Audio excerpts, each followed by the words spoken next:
Có nợ tất trả. Hệ thống mạnh nhất đăng tải.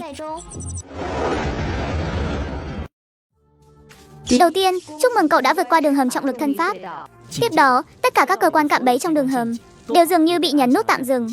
Ngay cả trọng lực cấp bội cũng biến mất không dấu vết. Đã xảy ra chuyện gì vậy? Đối mặt với mọi thứ đột ngột dừng lại, những người khác có chút ngơ ngác. Đây là đường hầm trọng lực thân pháp, một chương trình đã được thiết lập sẵn. Một khi có người đến được cuối đường hầm, tất cả cơ quan cạm bẫy sẽ tạm thời ngừng hoạt động. Rất nhanh, mọi người đều nhìn về phía cuối đường hầm trọng lực thân pháp. Chỉ thấy một bóng hình cao lớn, hiên ngang, đang đứng sừng sững ở đó. Trên người còn thất thoáng thấy tia sét lóe lên. Đó là Hàn Vô Cực. Cái gì? Hàn Vô Cực đã tới cuối đường hầm rồi sao? Tôi vẫn đang chật vật ở khu vực trọng lực cấp 2 lần đây này.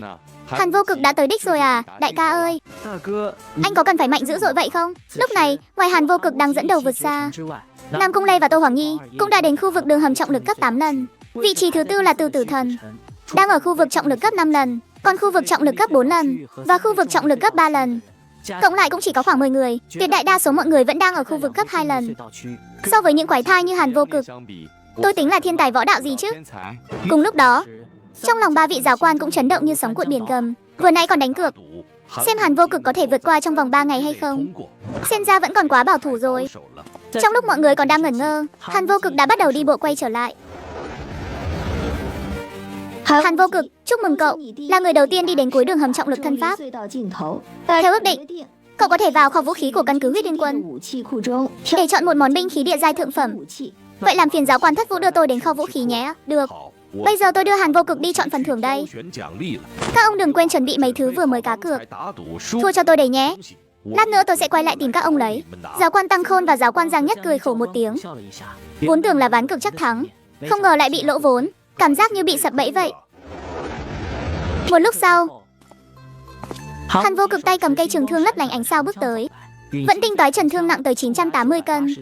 Thân thương phủ đầy những vân tinh tú hình thành tự nhiên, chạm vào thấy lạnh lẽo và nặng nề. Trước khi có được thần thương phẩm cấp cao hơn, cây thương này đủ để tôi dùng đến khi đột phá võ sư, võ vương rồi. Chạy tăng cường năm nay đúng là trời lớn thật. Tôi là phó doanh trưởng của thương hồn doanh, mà còn chưa có vũ khí địa giai thượng phẩm đâu. Phải công nhận rằng thiên phú thương pháp nghịch thiên của Hàn Vô Cực hoàn toàn xứng đáng với cây vẫn tinh toái trần thương này. Cây thương này cái gì cũng tốt, vấn đề duy nhất là sau này đi lại không tiện mang theo bên người. Khi Hàn Vô Cực xuất hiện tại đường hầm trọng lực thân pháp, mọi người lập tức ném ánh mắt ngưỡng mộ về phía anh. Đây chính là vũ khí địa giai thượng phẩm đấy. Giáo quan Thất Vũ nhìn đồng hồ, đã gần 12 giờ trưa rồi. Buổi tập sáng nay tạm dừng tại đây. Buổi chiều vẫn tiến hành tu luyện tôi luyện nguyên tố như thường lệ.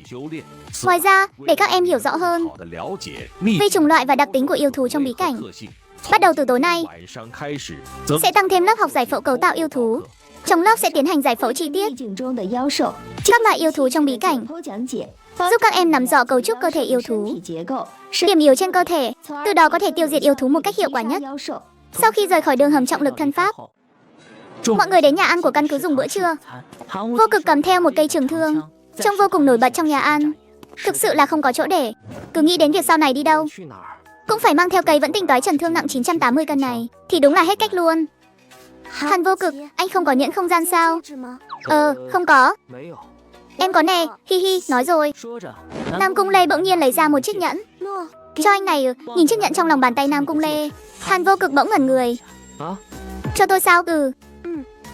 Vật quý trọng thế này lại cho tôi. Còn em thì sao? Em cũng có mà.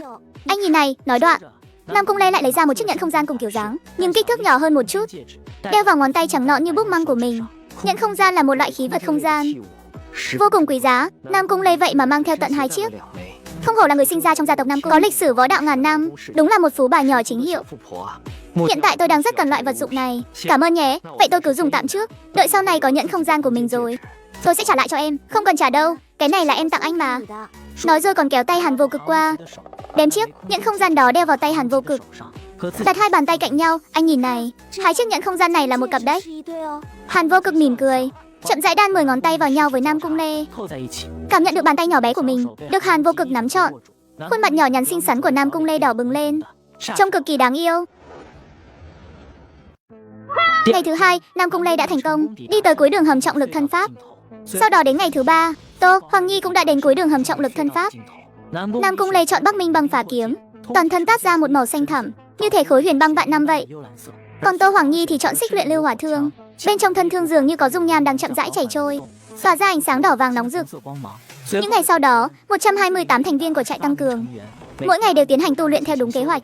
Sáng sớm tu luyện một tiếng công pháp luyện thể đặc hữu của Huyết Liên Quân, đó là Dã Huyết Chiến Phá Công. Buổi sáng tu luyện 4 tiếng binh khí, vũ khí và thân pháp trong đường hầm trọng lực. Buổi chiều ở phòng tôi luyện nguyên tố, tôi luyện thân thể xương cốt suốt 5 tiếng đồng hồ. Buổi tối học lớp giải phẫu cấu tạo yêu thú bí cảnh.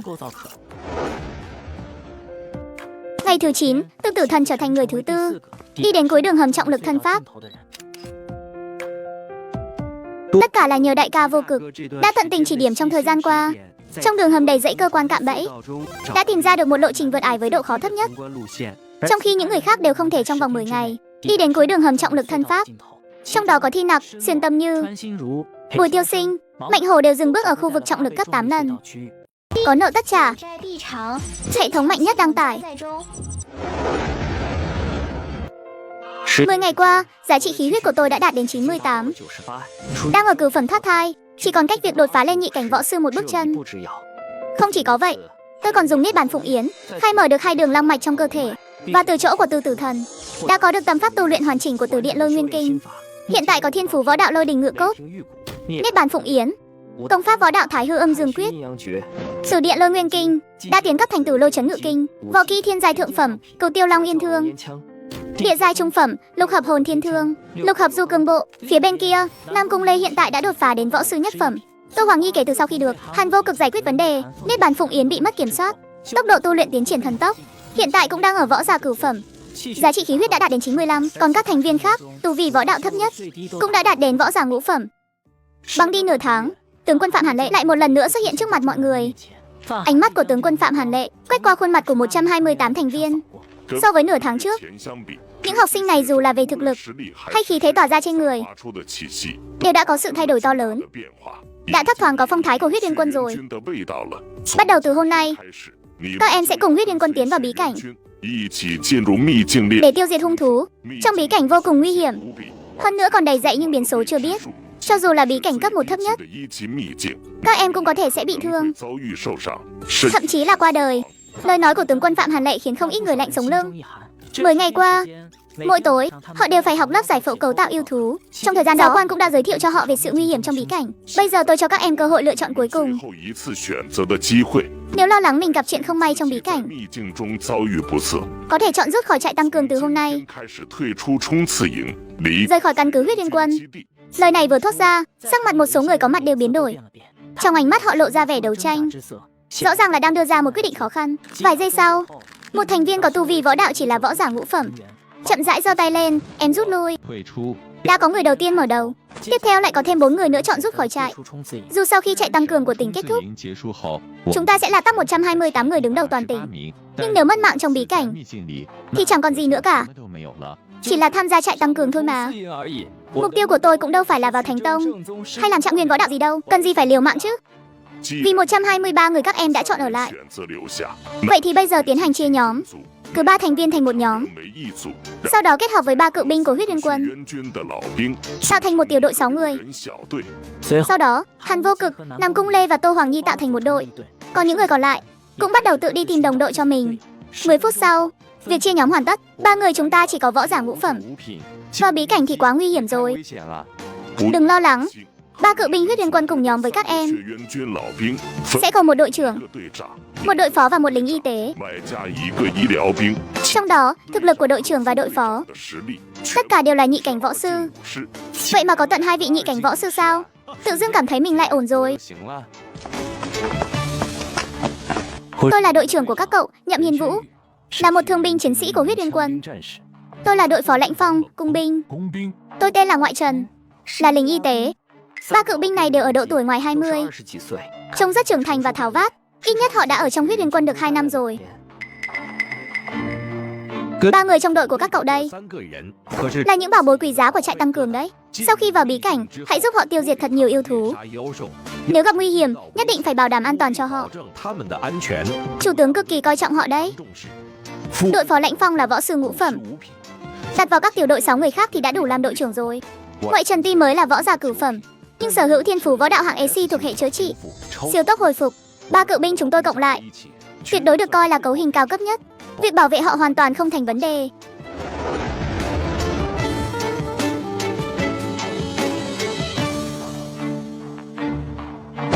Xuất phát.